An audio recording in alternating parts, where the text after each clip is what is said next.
K coaching classes.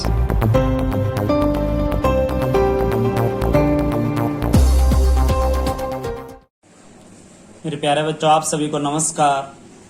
तो देखिए बेटा, क्लास 11th में एक्सरसाइज 2.3 करा रहा हूँ। तो उसका क्वेश्चन नंबर पहला ही है 2.3 का। निम्नलिखित संबंधों में से कौन से फलन है, कारण का उल्लेख कीजिए। यदि संबंध एक फलन है तो उसका परिसर ज्ञात कीजिए। तो बेटा पहला दिया है 2 1 5 1 8 1 11 1 14 1 17 1, ये दिया है, मंझला ब्रैकेट में बंद है।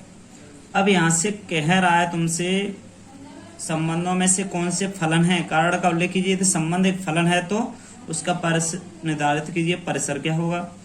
तो देखिए बेटा, यहाँ से एक बात है, देखो इसमें क्रमित युग्म होते हैं ऐसे 2 1 5 1 8 1 11 1 14 1 17 1 होते हैं ना। ये किसी भी दो क्रमित युग्म का पहला घटक बराबर नहीं है। देखो 2 5 8 11 14 17 है ना। देखो पहला घटक बराबर नहीं है, दूसरे तो बराबर सभी है। तो आप इसमें कह सकते हो कि ये परिसर तो है बेटा, परिसर है ये, है ना। फलन भी है इसमें, परिसर फलन दोनों निकल आएंगे।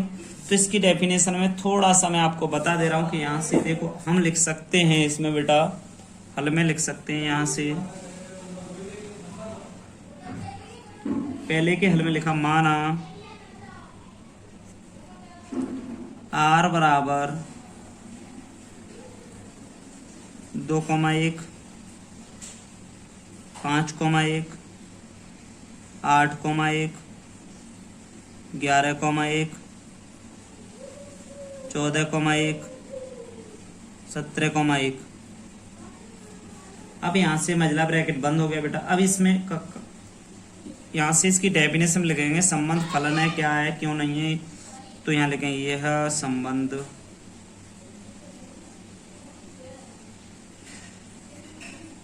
एक फलन है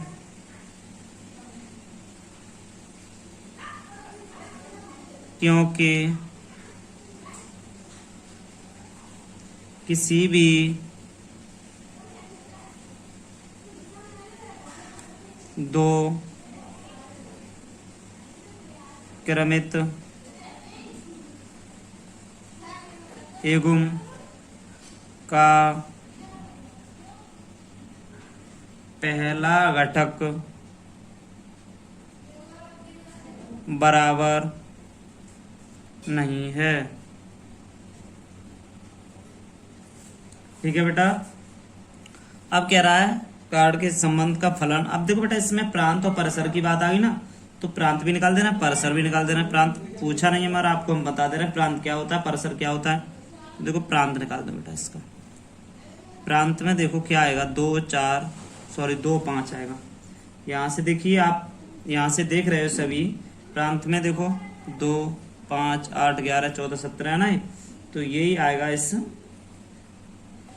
यहाँ से 2 5 8 11 14 17 बेटा जो लिखा है यही आएगा। ठीक है। इसके बाद परिसर तथा परिसर, परिसर पर गए बेटा हम, परिसर देखा यहाँ से, देखो सबके पीछे 1 है तो परिसर इसका बेटा 1 हो जाएगा। तो यही तो कह रहा है परिसर ज्ञात कीजिए, तो आपको परिसर ज्ञात हो गया। तो बस यही से क्वेश्चन था, ये हमने निकाल दिया, कुछ भी नहीं इसमें। क्वेश्चन दूसरा इसका पहले का देखते हैं बेटा। तो बेटा इसमें लिखेंगे, माना r बराबर 2 1 4 2 6 3 8 4 10 5 12 6 14 7। बेटा आपका ये लिख लिया मैंने, जो है वो दिया है मैंने, लिख लिया है। अब इसमें ये है कि नहीं, इस बात को बताना है, यह फलन है कि नहीं। इसमें भी देखो पहला घटक देखिए बराबर कहीं दिख रहा है, नहीं दिख रहा है। तो यहाँ यही डेफिनेशन आएगी, क्या आएगी कि यह संबंध एक फलन है क्यों किसी भी दो क्रमिक युग्म का पहला घटक बराबर नहीं है। तो हम लिखते हैं बेटा, यह है यह संबंध एक फलन है क्योंकि किसी भी दो क्रमित युग्म का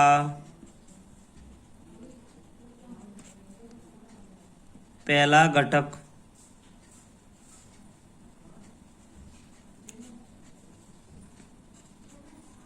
बराबर नहीं है। तो बेटा प्रांत इसका निकालते हैं हम। देखो प्रांत में क्या हो जाएगा कि यहां से देखिए 2 4 6 8 10 12 14 तथा परिसर आएगा। यहां से परिसर क्या होगा, 1 2 3 4 5 6 7 तक है, तो 1 2 3 4 5 6 7 है बेटा। तो 1 से लेके 7 तक हम लिख दें, 1 2 3 4 5 6 7, बस यही इसका आंसर है बेटा। इसके बाद में अब आगे देखते हैं बेटा क्वेश्चन नंबर 3। क्वेश्चन नंबर 3 में देखिए बेटा पहले का 3 क्या कह रहा है, 1 3 1 5 2 5। तो बेटा ये बताइए पहले, इसमें हम लिख सकते हैं यह है फलन, यह एक फलन नहीं है। बेटा इसका कारण भी देना पड़ता है, क्योंकि 1,3 1,5 में पहला घटक समान है, समान है। बेटा ये समान है इसलिए ये एक फलन नहीं होगा। अब क्वेश्चन बेटा 2 की तरफ चलते हैं थोड़ा। तो बेटा दूसरे का पहला क्वेश्चन है, निम्नलिखित वास्तविक फलनों के प्रांत तथा परिसर ज्ञात करवा रहा है बेटा। तो इसमें देखते हैं कि हल है ना, इसमें क्या होता है कि देखो एफ एक्स बराबर माइनस के मोड, बेटा ये ब्रैकेट में लिखा है, एक्स मोड नहीं लगाया यहाँ पर हमने। तो यहाँ पर हल में हम लिख सकते हैं बेटा इसको एफ एक्स बराबर बेटा माइनस, यहाँ से मोड में एक्स लिख के देखना सही से इसे, यहाँ से हम कह सकते हैं कि एफ एक्स से 0 से अधिक, एफ एक्स से 0 अधिक है और बराबर भी है सभी सबसेट आर के लिए। आर के लिए क्या होंगे बेटा, एफ है ना, एफ का प्रांत, एफ का प्रांत भी आर होगा, एफ का परिसर, एफ का जो परिसर है बेटा वो कैसे लिख जाएगा, यहाँ से देखते हैं, बहुत ही सिंपल तरीके से लिखेंगे। यहाँ देखो बेटा बाई, जबकि बाई का संबंध किससे है, बाई का संबंध आर से है। अच्छा बाई यहाँ से 0 के बराबर है बेटा, 0 इससे भी बड़ा भी है, तो इसके बराबर में एक और लिख सकते हैं हम यहाँ से माइनस इन्फिनिटी, यानी लिख रहे हैं, चलो इधर नीचे देख ले रहे हैं बेटा, माइनस इन्फिनिटी कॉमा 0 तक हो जाएगा बेटा।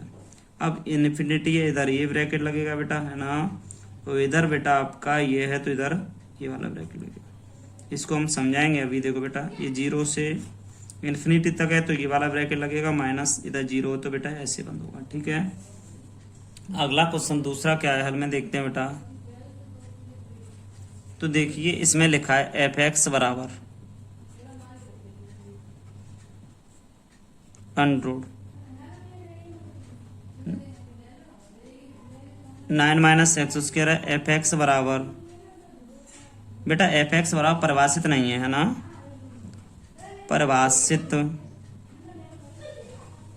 नहीं है जब 9 माइनस एक्स स्क्वायर है ना, इसको कर सकते हैं 0, या एक्स स्क्वायर का हम कर सकते हैं 9 से अधिक। तो इसका करेंगे एक्स का और 3 से कर दिया बेटा, इसलिए एफ परिभाषित है, परिभाषित नहीं है जब 9 माइनस एक्स स्क्वायर से बड़ा या एक्स स्क्वायर से बड़ा, 9 से बड़ा एक्स स्क्वायर है। ये चीज़ बेटा हमने पहले भी लिखी, इसको हम बता रहे हैं क्योंकि बेटा जब परिभाषित होगा ना तो इसको हम दूसरे रूप में कैसे लिख सकते हैं। देखिए -3 से एक्स बड़ा है बेटा, ऐसे लिख सकते हैं। यहाँ से एक्स से बड़ा 3 लिख सकते हैं। अब एफ के प्रांत क्या क्या हो सकते हैं बेटा, इसको देखेंगे। एफ का प्रांत इसमें हो जाएगा -3 से बड़ा एक्स हो जाएगा और इससे बड़ा ये 3 हो जाएगा जब एक्स का संबंध आर से होगा। अब इसमें एक बात देखेंगे, माना बाई बराबर अंडरूट के अंदर 9x स्क्वायर, या कर देंगे बेटा इसे, दोनों बच्चों का बड़ा करेंगे ना तो बाई स्क्वायर बराबर 9 - x स्क्वायर कर देंगे बेटा। या फिर इधर एक्स स्क्वायर ले आएंगे, बाई उधर ले जाएंगे, एक्स स्क्वायर बराबर बेटा हम इसे लिख सकते हैं 9 - बाई स्क्वायर, या हम एक्स बराबर हम लिख सकते हैं रूट के अंदर 9 - बाई स्क्वायर, इसको लिख सकते हैं बेटा। तो बहुत ही सिंपल है, यहाँ से कोई दिक्कत आने वाली नहीं है। इसको थोड़ा और यहाँ से लिख दे रहे हैं। एफ परिभाषित है, यहाँ से आपने लिखा है परिभाषित है, तो देखो एफ परिभाषित है यदि 9 बराबर बाई स्क्वायर 0 या बाई स्क्वायर 9 के बराबर या है। तो बेटा बहुत ही सिंपल क्वेश्चन है, तो हम कह सकते हैं कि बाई बराबर है ना बेटा, जो बाई बराबर है यहाँ से ये 3 के बराबर है और 3 से बड़ा भी है, ये लिख सकते हैं। और बाई बराबर बेटा नेगेटिव नहीं हो सकता, नेगेटिव नहीं हो सकता, ऐसे करके लिख देंगे बाई बराबर नेगेटिव नहीं हो सकता।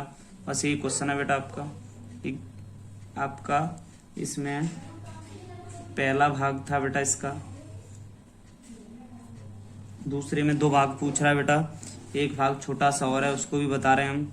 इसमें क्या देखो इसमें क्या होगा बेटा, अभी आपके यहाँ से प्रांत लिखा है ना, परिसर की बात आ गई ना, तो परिसर बेटा थोड़ी जगह चाहिए हम, तो बेटा परिसर इसमें ही कर दे रहे हैं, आप देखते रहें। इसके बाद जस्ट बेटा आपको इधर करना है, ठीक है।